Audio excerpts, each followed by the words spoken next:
Hi, okay, so this is my presentation about first time flow on Crossy Road.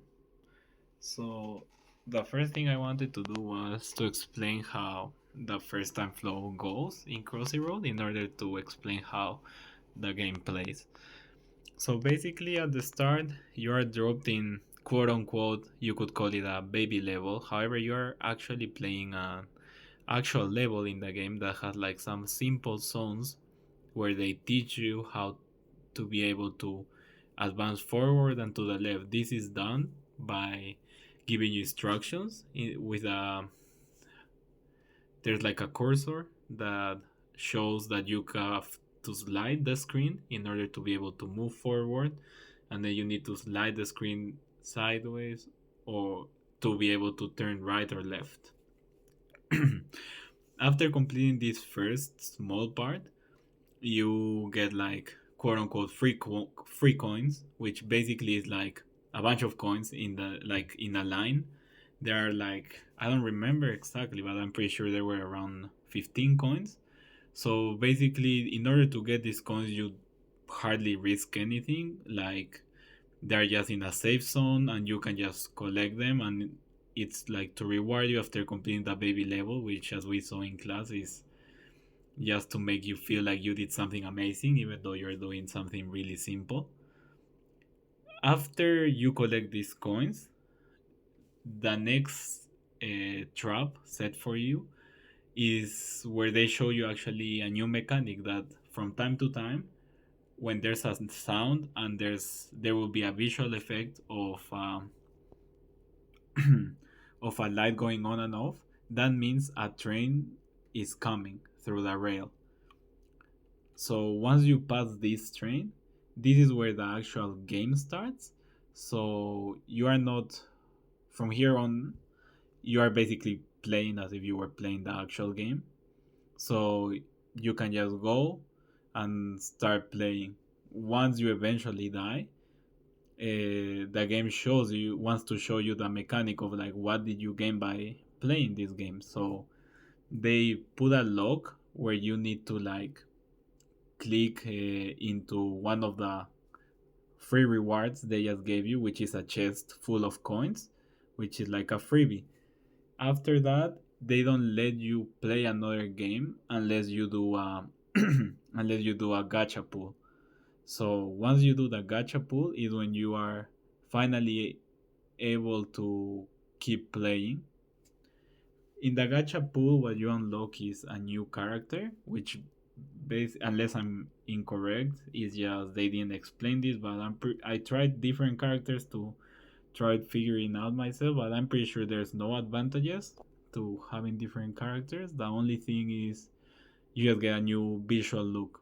So they basically with this they explain to you that you play to get coins, and these coins are used in order to pull from a machine that will give you a new character. From all the times I pulled in the machine, I never got something that wasn't a character, so I'm actually not sure if that's possible. Maybe it is. Maybe I got lucky. Maybe at the start of the game, they mostly give you characters, so I wouldn't be so sure on that part. Okay, after that you go to the main page where they really don't explain anything to you, as they know this game is kind of more like relaxing and chill, so you can do kind of whatever. You can explore the different tabs. However, there's nothing really. And then the only thing that will show in the main page is a little hand that is like doing a motion implying that you should click the screen. What this does is basically start a new level, so that's why they put like the big hand in there.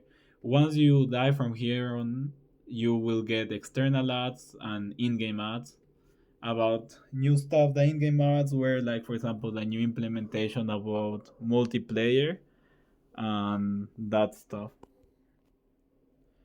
and that kind of stuff. Okay, in the next slide, um, there. Okay, here is my flow chart, which basically shows what like the core loop of the game is, which basically is You dodge obstacles, which are usually cars, trains. You do this in order to be able to collect coins, as like I said in the first at the start of the presentation. The first coins they give you are like free. However, after that, usually coins are in not in spots that are not so easy to grab. While they're like, yes, some easy coins to grab, for most of them you have to kind of go out of your way in order to get them. So I guess it's because they're trying to encourage you to go for those hard stuff. After this, you get, if you collect enough coins, you're able to pull from the gacha mechanic, and then you get new characters, and then you do this all over and over. Now, this is another core flow chart, which I wasn't sure if I should have kept it. However, basically, this is because there was also another thing that had another loop in the game, which they don't explain to you really. You have to figure it out on your own. But there's this like challenge, it's called, where you do the same stuff. You dodge obstacles. However, in here, instead of getting coins, you just get scores for each time you go one level. One like you move up once, that's one score. So the more you go, you get a score instead of getting coins or anything like that. Then you this is useful because you want to try to be on a leaderboard that is picked up random, from my understanding, from a good amount of players. In this leaderboard, if you're in the top, you will get rewards like coins and some other rewards that, since they don't explain and there's no text in order to be able to read, it's hard to understand. But it looked like coins or like new animals, but there was like another kind of currency, it seemed, but it was weird. And there was also the big mystery gift, which is like the big prize. So finally, the reason why I would recommend people to look into Crossy Road is because it's a game that was just created in like 12 weeks. So I feel like a game that was created in just 12 weeks, in order to have this like be as big as Crossy Road is, they use some really nice design patterns to make the player be addicted to the game and be something that anyone can play. And it's like a game that is like really nice to, like, let's say you are in a bus or something going to class, you can play some couple rounds, and then you don't feel like you need to be playing all day in order to find the game fun. So I really like their design, and that's it.